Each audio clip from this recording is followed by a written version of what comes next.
दोस्तों नमस्कार, मैं कवि अतुल वाला आपका अभिनंदन करता हूं। रक्षाबंधन पर्व की आपको बहुत बहुत शुभकामनाएं। आज हम रक्षाबंधन पर्व मना रहे हैं, वो भी कोरोना काल में।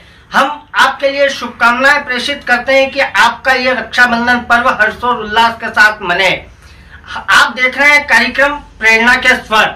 आइए हम आज एक साहित्यिक कविता सुनते हैं डॉक्टर प्रेरणा ठाकरे जी से। उनसे पहले भी आपने कविता सुनी। एक कविता उनसे रक्षाबंधन पर्व पर सुनते हैं, पारिवारिक रिश्तों पर, भाई बहनों के रिश्तों पर एक कविता सुनते हैं। मैं तालियों के बीच उन्हें आमंत्रित करता हूं कविता पाठ के लिए। उसके लिए उनकी भूमिका में मैं एक टिप्पणी करता हूं और उन्हें आमंत्रित करता हूं। दोस्तों, जो रुलाकर मना ले वो होता है भाई, और जो रुलाकर रो दे वो होती है बहन। आप तालियां बजाएं। आमंत्रित है डॉक्टर प्रेरणा ठाकरे जी। धन्यवाद। नमस्कार मित्रों, मैं डॉक्टर प्रेरणा ठाकरे एक बार फिर कार्यक्रम प्रेरणा के स्वर के अंतर्गत आपके समक्ष प्रस्तुत हूँ।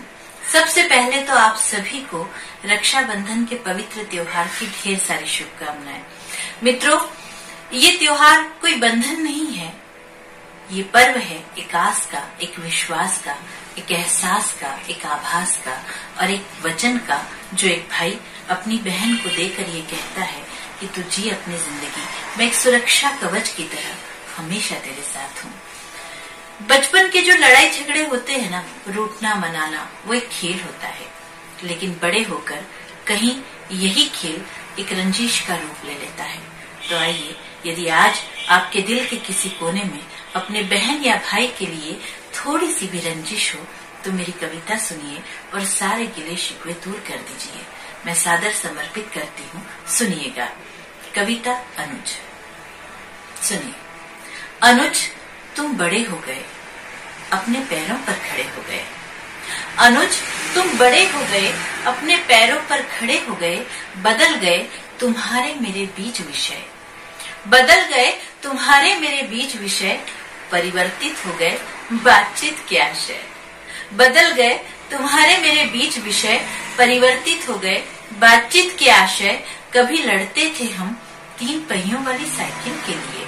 सोचिए किस छोटे छोटे झगड़े हुआ करते थे। कभी लड़ते थे हम 3 पहियों वाली साइकिल के लिए। फुदकता हुआ खरगोश, उड़ती हुई चिड़िया, ताली बजाता जोकर और रंगीन पंखों वाली परी के लिए। ताली बजाता जोकर और रंगीन पंखों वाली परी के लिए। मेरे किताब के पन्नों पर तुम्हारे कलम की लकीरों की आड़ी तिरछी रेखाएं आज भी जो की त्यों रखी हैं।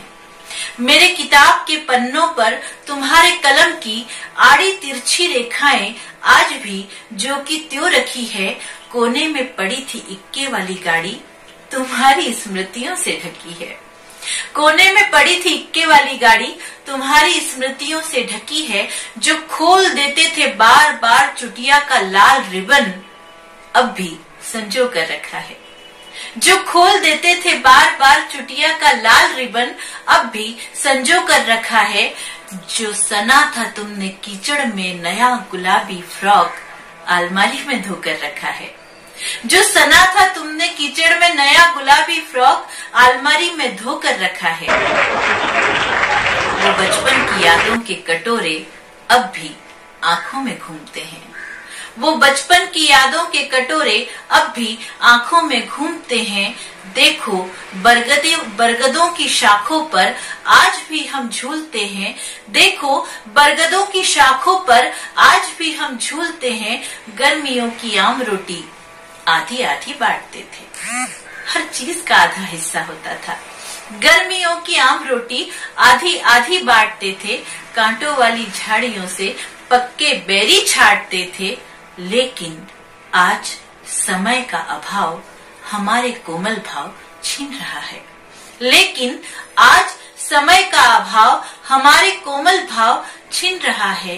वक्त स्नेह के कुछ पल उंगलियों पर गिन रहा है। वक्त स्नेह के कुछ पल उंगलियों पर गिन रहा है। तो हटा दो परिपक्वता का बोझ खुद से। हटा दो, हटा दो, हटा दो परिपक्वता का बोझ खुद से। मैं अहम की ये चुली से मुक्त होकर मिलूं तुमसे।